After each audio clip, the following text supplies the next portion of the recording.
กราบทักทายสบายดีพ่อแม่พี่น้องเบิดทุกผู้ทุกคนมากินข้าวงานนำกันเด้อมื้อนี้เด้อแกงหน่อไม้แซ่บๆพี่น้องก็บ่มีหยังหลายแกงหน่อไม้ใส่หมูแล้วก็มีหมกบวบแล้วก็มีอันเอิ้นว่าผักหยังน้อนี่เนาะโอ้ใบมะระผักหมักไส้มาแซ่บๆนำกันทุกคนเด้อมาทุกคนเด้อแซ่บๆนำกันเด้อวันนี้ก็พอดีเที่ยงพอดีถึงเที่ยงมาเด้อแซ่บๆนำกันพี่น้องอืม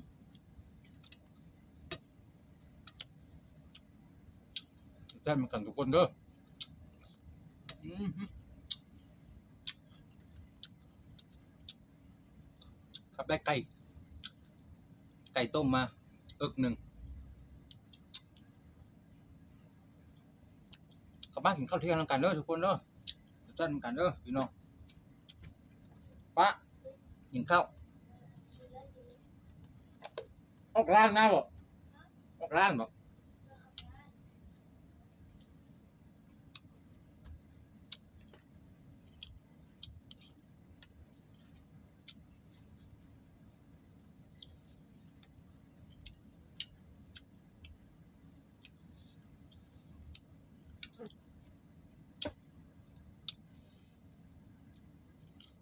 โอ้ครับ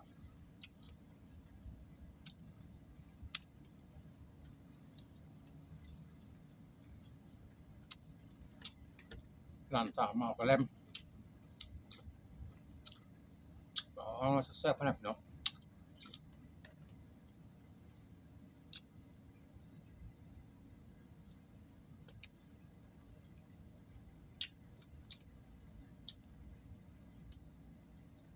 หน่อไม้น้ำมอกหน่อไม้น้ำมอกหน่อไม้หวานทุบเอาพี่น้องทุบเอาอือฮึ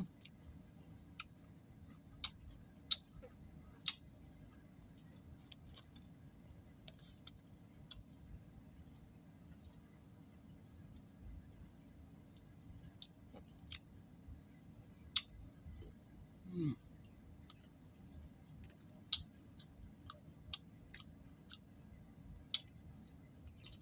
อือฮึ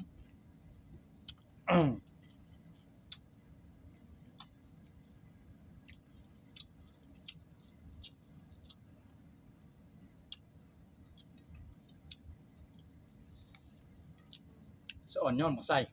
งามขนาดย้อนบ่ใส่ก็งามสะอ่อนอืม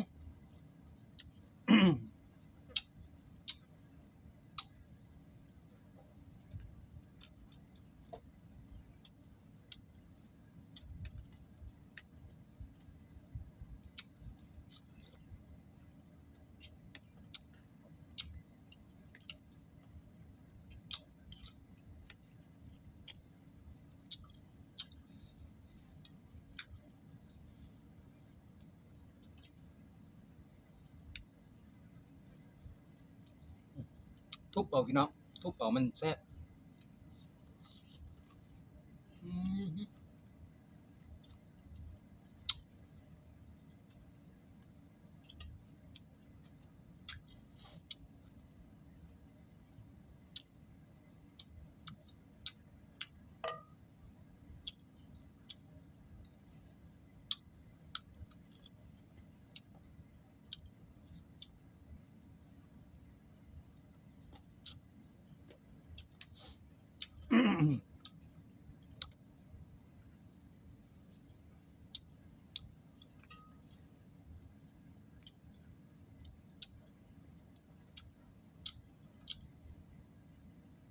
โอ้แซ่บ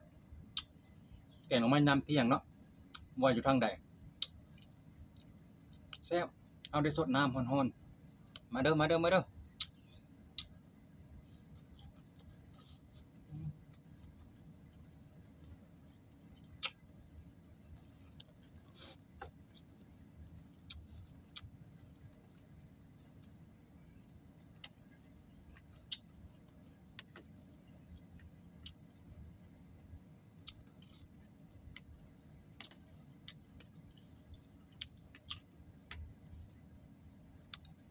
บวบหอม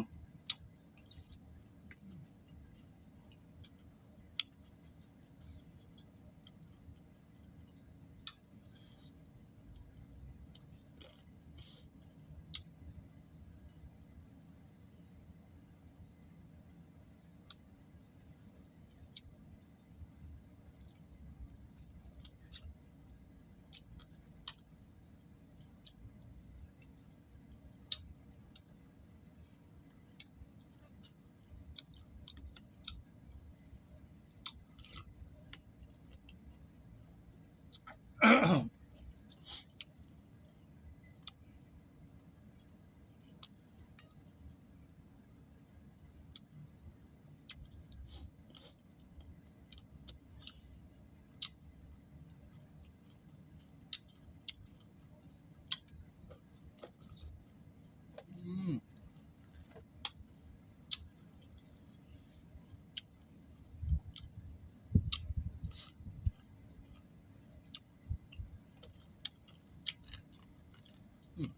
ใส่น้อย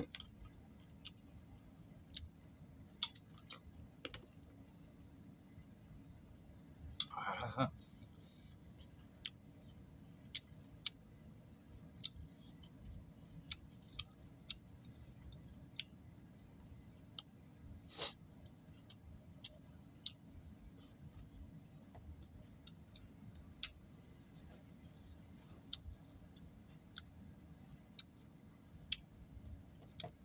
เอาคลิปนี้ก็เพียงเท่านี้ก่อนนะพี่น้องเผ็ดแล้วคลิปหน้าพ่อบ่าวเล่าไหมฝากกดไลค์กดแชร์กดติดตามบ่าวเล่าเด้อเพื่อเป็นกำลังใจให้บ่าวเล่าทำคลิปอีกต่อไปคลิปนี้แกงหน่อไม้แซ่บแล้วก็คลิปหน้าสิเอาตำข้าวปุ้นมาให้ฝากพี่น้องเอาสบายดีสวัสดีครับบ๊ายบายเจอกันคลิปใหม่เด้อพี่น้อง